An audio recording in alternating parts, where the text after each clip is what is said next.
Dear Mr. A&R, we all struggling artists. Realize the world is cold, but we came here to spark it. Swimming little guppies in a sea full of sharks. It's gonna take a miracle to not end up hard. Hello, and welcome to another episode of Inside the Six with Ian and Thomas. Hello. So the first week of Premier League is done, Yes. and if we really want to, I say we just kind of ball it up and throw it in the trash can. Cause That's the general consensus of Chelsea fans right now. Yeah. It was an interesting start, as the episode title would indicate. Not good. And match week 1 of the Premier League this year for the 2019-2020 season ended with Chelsea deep in the relegation zone. Yup. I mean, it's match week 1. Relegation's not an issue right now. Currently, But- Brighton is in 4th, Burnley's in 5th. Which, as the season goes on, I'm sorry to those teams. It's not going to stay that way. Yeah, It's just that's not how change. it's going to work. That's going to change. But I guess that's the game we'll start off talking with. I guess is the talking point of the week. We'll go ahead and get it over with, so I think so. I think it was the biggest. I think it's the biggest headline. I can deal with the final I think stab so. in the heart, and then we can deal with the Super Cup tomorrow. It was 1-0 at the first half, and it was a fairly even game. And the one goal that United scored was against the run of play. It was a penalty. Absolutely against the run of play. And it was a penalty given away by Kurt Zouma. Deserved penalty. Good call from the ref. And then in the second half, it was still fairly even until Frank Lampard took Ross Barkley off for Pulisic. That's not saying Pulisic had a bad game. He had an okay game. I think if he had been given the time to kind of feel the game a little bit more, he would have done better, obviously. And I think if he would have been played in his natural position. Mm-hmm. You know, I mean, he's a very, like, and you've said before, he's a very attack-minded midfielder. Mm-hmm. And I don't think putting him where Ross Barkley normally plays was the best decision. Yeah, Ross Barkley was the glue of the team, and taking him out, it undid everything, and it made it so easy for United to get through. I will say, And get through they did. in my opinion, it should have only been 2-0. For the second goal, Harry Maguire had both of his arms in a bear hug around Tammy Abraham, which led to the ball going down to the other end. And for the fourth goal, Kurt Zouma was elbowed in the face in the other end. But I'm just saying. But I also want to point out this is the first season that VAR is now being used in the Premier League. It's being used properly. yes, If very you- sparingly. And Yes. they said at the beginning of the season it is not going to be used to make everything 100%. They want to keep the human error in there. That's Just a part of the little bit. spirit of the game. It is. It keeps things going a little bit, and it makes it so that it doesn't disrupt the flow too much. And I think they learned a lot from the Women's World Cup Mm-hmm. because they used VAR in the Women's World Cup, and it was an abomination. They re-refereed every single call, and it was terrible. It took 5, 6, 7, 8, 9, 10 minutes.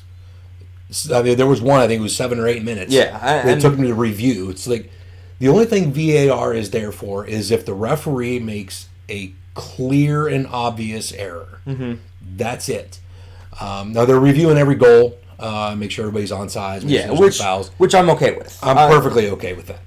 And then, I mean, there was one that got called back. We'll go over that. I mean, it's harsh, but it's one of the rules that they went over at the beginning of the season. But yeah, so the United-Chelsea game ended 4-0. Not a good start for Super Frank, but hopefully we'll pick it up and we'll be able to move forward from this. I don't think it was a terrible start for Chelsea. It wasn't what they wanted. It was obviously. a wake-up call. Well, and it was definitely a wake-up call for Mason Mount. Yes. I don't think he was ready for Premier League. He did well in Championship. He's done well under Frank Lampard. I don't think he was ready for the pace of the Premier League. And you said everything kind of fell apart when they took Ross Barkley off to put Christian Pulisic on, and I'll agree with that. And I think the better decision in my mind would have been take Mason Mount off, put Christian Pulisic where he normally plays. Mm-hmm. And I think it would have gone a whole lot different. Yep. Ross Barkley was very pivotal for the game, and him coming off, fine, you put another attacking midfielder on, but he's in a position where he's not normally playing. And it's kind of like a duck out of water, They do okay out of water, but they'd rather be in the water. There is one player who made their debut for Chelsea who I think did pretty good. Tammy Abraham had a fantastic game up top until he was taken off for Olivier Giroud. A fantastic Premier League debut. And then another... He beat the crap out of the framework. He did. And then another player who made their Premier League debut today, and he actually tied a Manchester United record. Mason Greenwood tied the record for the fastest goal scored from making their debut in 7 minutes. Wow. Person he tied it with, are you ready for this? Cristiano Ronaldo. Ole Gunnar Solskjaer. Oh, how about that? Both of them scored within 7 minutes of coming on in their Premier League debut. That's pretty cool. Pretty cool, man. Tying the record with your manager.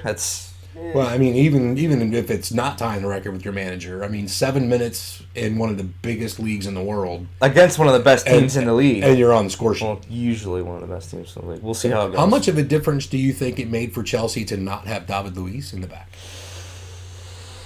I think it hurt. It definitely they don't have the experience they usually do. You've still got Cesar Azpilicueta back there. He's the captain now, and he's the experience, and I think he's got a lot to teach the guys in the back. I think Kurt Zouma still has a lot to learn. He's got a lot of potential, but he made a lot of mistakes. We'll have to see how he picks it up. And then, obviously, Andreas Christensen is starting again. I think it's going to be very important for him to learn as much as he can from the rest of the squad, especially Azpilicueta. And who else did they have out there? Is it Emerson? Emerson has kind of unseated Marcos Alonso. I don't know how long that'll last. They kind of flip-flopped a bit last season. I still prefer Marcos Alonso just because he's proven himself. I haven't given Emerson the chance to prove himself yet, obviously, but he's going to need to very quickly. And I think Marcos Alonso is one of the more underrated players in the league. Probably one of the more underrated players in the world. He's pretty steadfast. And I don't think he gets a lot of credit for that. He's pretty quiet about everything. The next game I want to talk about is the Sheffield United-Bournemouth game. Obviously, Sheffield United's first game back in the Premier League, I want to say in almost 12 years. We said last time that it was their first time in the Premier League. It is not. That was incorrect. We apologize for that. I don't remember exactly how long it's been, but it's been a long time. And to go up against a team like Bournemouth, who's not a team to mess around with, they did fairly well. They kept them to one goal through the entire game, and then right at the end, Billy Sharp, who is their captain, scored and made it 1-1. And I was watching that game live, and I mean, they scored that goal, and the away fans, the bench of Sheffield United, erupted. It was, I mean, you could feel the passion of, this is our first game back. We got a point. We were able to, it wasn't the result we wanted, but it's a result that we can take, and we can move forward with this. We can build off of it. Well, and it's a pretty fair start for a team that's been, in the Championship and in League One for about a decade. To come back to the Premier League, play a team that's not a team to be discounted by any means. And you said it, Bournemouth is not a team to mess with. They will beat you. They've taken their losses and they've taken their hits, but for Sheffield to come back and fight for 88 minutes to nick a point, so their first match in the Premier League in more than a decade resulted in a goal and a point. So not a terrible start. I mean, they should definitely keep their heads up. Absolutely. And understand that that they can win more games. There's still 37 matches to go. That's more points to win for them. And congratulations to their fans, for being able to do that. and root their team on like that. Also, I want to kind of give a little fact for you that you might not know. Factoid. The nickname for Sheffield United is the Blades. The Blades. Well, Because they have- it says on their shield. Yeah, they have two swords in their shield. This is kind of cool. I didn't know that. The Blades. The Blades versus the Cherries. I mean, the Crystal Palace Everton game was kind of, eh. The first red card of the season with Morgan Schneiderlin. Right on. Go ahead and get it on early. Why not? Hey, man. Tottenham Aston Villa. Tottenham Aston Villa was a pretty big game as well. Yeah. It started off shockingly. Aston Villa went up 1-0 and Easily. very easily. And they held it for quite a long time. Yeah. The first Tottenham goal didn't come until the 73rd minute. From their newest signing, Ndombele, who it was an absolute screamer of a goal. He hit it from outside the box. Nothing that Tom Heaton could have done. Is Tom Heaton right? I'm thinking of the right person. Yeah. I was You're right. thinking of the right person. You're right. But I mean, and then it just kind of the floodgates opened up from there. And Harry Kane had two more poachers goals. I think he's trying really trying very hard to prove that he has absolutely no talent as a striker. He is only a poacher. He can only score goals from balls that just land at his feet inside the box. And the Tottenham fans are in an uproar right now, and that's okay. You're allowed to be in an uproar because neither one of us are fans of Harry Kane. I don't think he's as talented as you think he is. He's not. I can sit He's inside the box. a poacher? Sure, yeah. I mean, if he's not inside the 6-yard box, he's not going to score. No, I'll say this. He how many did he drag wide, A lot. from outside the box? I mean, he missed one goal by 15 yards. Anyway. I will say this. He is the best poacher in the world. That's true. I mean, he scores goals, but he scores goals in a worse fashion than I do. I mean, sometimes they literally bounce off him, and he didn't know anything about it. That's why his celebration is so weak. It was one of those games that, I mean, we who clearly aren't big Tottenham fans were like, oh my god, Aston Villa is going to somehow drag 3 points away from. And I was really Tottenham. kind of hoping that. I mean, that would have been one of my wishes come true for opening day for Premier League, is to see Tottenham drop 3 points to Villa. One of the biggest comments I have about that game, very similar to Mason Mount.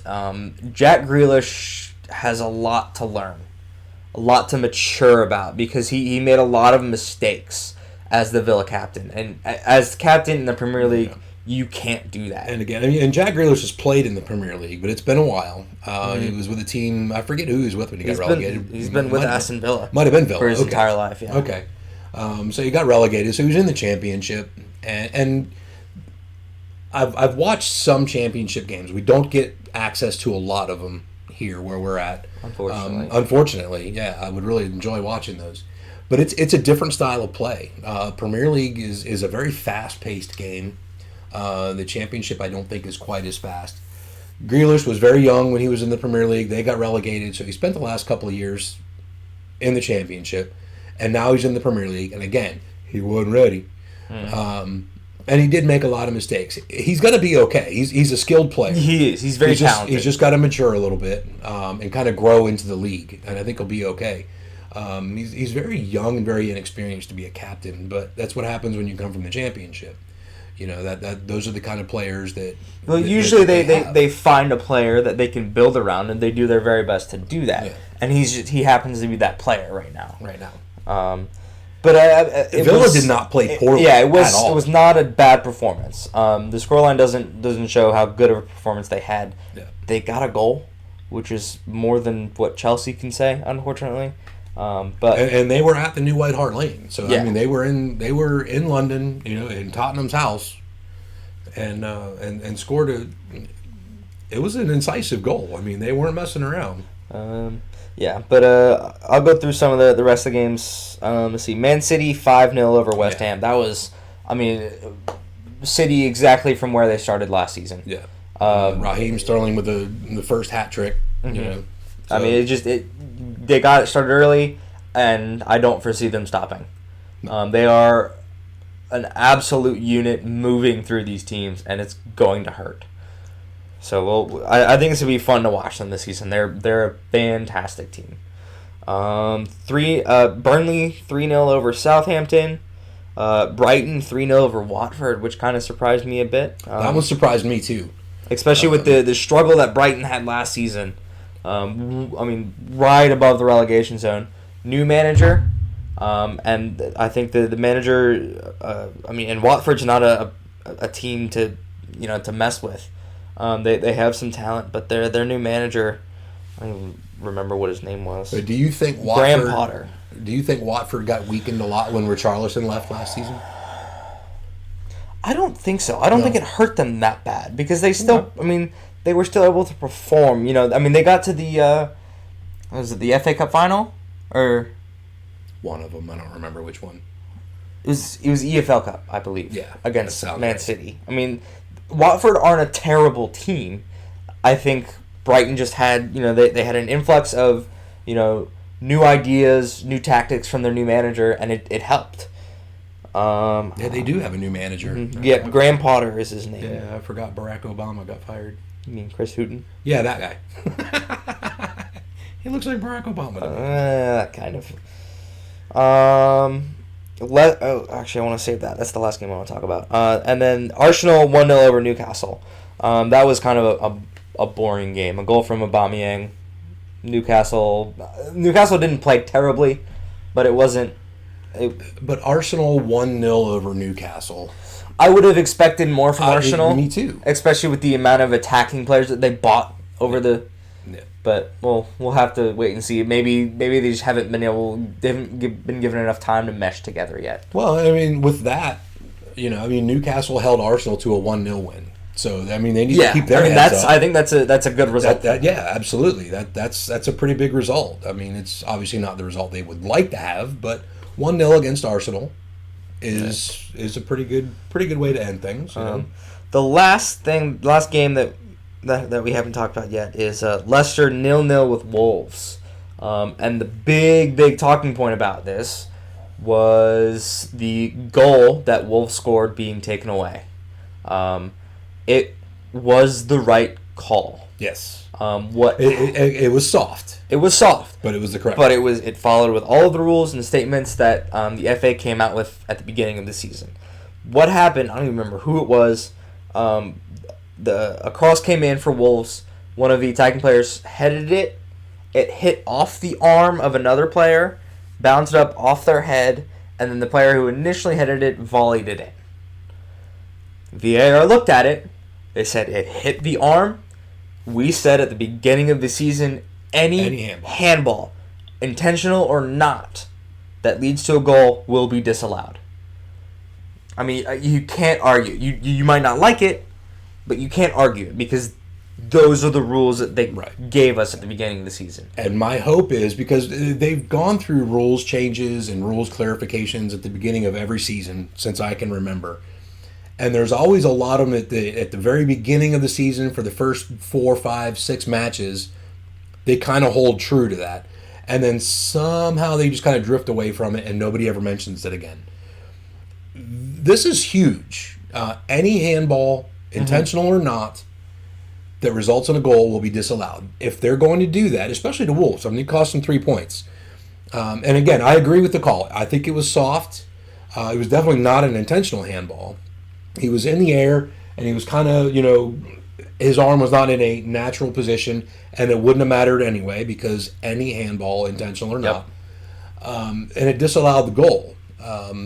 So again, that cost him 3 points, and I think because of that especially, moving forward through the season, they have got to stick to their guns on that. They absolutely have to. They cannot go adrift from that at this point, because that would be incredibly unfair. They set a precedent. To Wolverhampton, yes.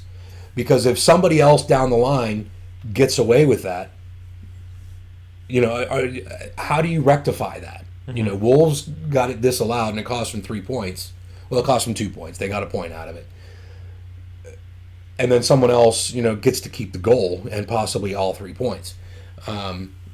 So hopefully, and they went through this with offsides a couple of years ago. They were just going to let offsides play, and they would kind of look at it, and it never happened. They did it once or twice, and then it just Again, they got away from it. I really hope they stick with it. I hope they don't change the way they're using VAR in this season. I think that they're using it the way I would like it to be used. Not to re-referee the game, just to take the mistakes out of it. But another point is they're not, like, they don't have, like, I haven't seen them use, like, the video review yet. They have an official referee. For example, who refereed the Liverpool game? Who was in the center? I don't remember. There was a big name in the center, and they had Andre Mariner up in the VAR booth. I mean, they have these big name. Yeah, they have the names that you recognize as a center referee in the VAR booth. But those are all the games this week. Obviously, we have a little bit of time left. You may have noticed last week, or I guess on Friday, we didn't quite get through all 20 teams. We were only able to get through 6. What we're going to do is we're going to go through a couple teams every week until we get through all of the teams for this season, and kind of go over their transfer market and how we think they're going to do. Actually, you're looking at something. What are you looking at? I was just looking at Michael Oliver. Michael Oliver was the center ref, and Andre Mariner was the VAR referee. So I mean, you got two very experienced referees looking at the game, and again, that's how VAR, in my opinion, should be used. Not to re-referee every single call, like they completely blew it in the Women's World Cup. Yeah, they made an absolute almost ruined it. It was a total botch job. It was a botch job. They re-refereed every single call, and that's not what it was intended for. And I'm glad the Premier League kind of went along the same lines that the Bundesliga has been doing. Just, hey, maybe you might want to take a look at this, Or, hey, that came off somebody's arm. You have to take that back. Yeah. All right, done. Sorry, no goal. Yeah. Let the game flow.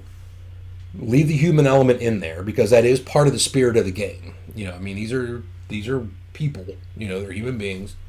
But if you can uncover a clear and obvious error, and that's what they are, they're just errors. It's not like these referees are one-sided. And I mean, these guys have been around in this league for years and years and years. And they're very experienced, and they know these players too. I mean, you can see them on the pitch sometimes. They'll yell, at a player by name. Yeah. Hey Joe, hey Mike, hey Bob. And now that you have two of them watching the game, it's going to make the game better. Yep. So I forget where I was going with that, and it ended up being just an absolute shambles. Apologies. This week's in Ian's Happy Corner.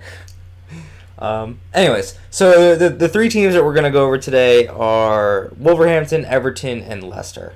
We'll start with Wolverhampton. They came in 7th last season, which is an absolutely fantastic first season back in the Premier League for them last year. Their big transfers, Raul Jimenez, they made him a permanent signing from Benfica. He was on loan last season. Nito from Lazio, Dendocker from Anderlecht, Cavallero from Fulham. That's really it. Those are the big names. They did lose. They didn't really lose anybody, actually. They lost somebody named House to Aston Villa for $3.8 million. But they spent $107 million this summer. And I think with them, they're still in Europa League qualifications. They had a fairly good game against Leicester. I think that they're going to be able to push at least for pretty far into the Europa League this year. And that game against Leicester was a good match. I mean, there was a goal brewing for 90 minutes. It just never appeared. I mean, it did, but it got called back. Well, but I think they can very, very, very easily push. If they give everything they have, they could push for a top 6 finish this season. It's going to be hard. They're going to have to push for it. But I think they could do it. I'll agree. They have the talent there to do that. I think they have the desire to do that too. I mean, Nuno's got his guys working pretty hard, and I think they want to work hard for him. So I think they'll be okay. Yeah. Keep an eye on Wolverhampton, y'all. They were fairly scary last season. They were pretty good. Yeah. Everton brought in Alex Iwobi, Moise Kean from Juventus, Andre Gomez on a permanent transfer from Barca, Fabian Delph from Man City, Jonas Lossell from Huddersfield, and those are the Kevin Morales from Fiorentina. Oh. I forgot he was still a thing. And Yannick Bolasie is coming back from Anderlecht. Or no. Did he go anywhere? Yeah, okay. Yeah, So his loan move is done. He was at Anderlecht on a loan move, and that's done.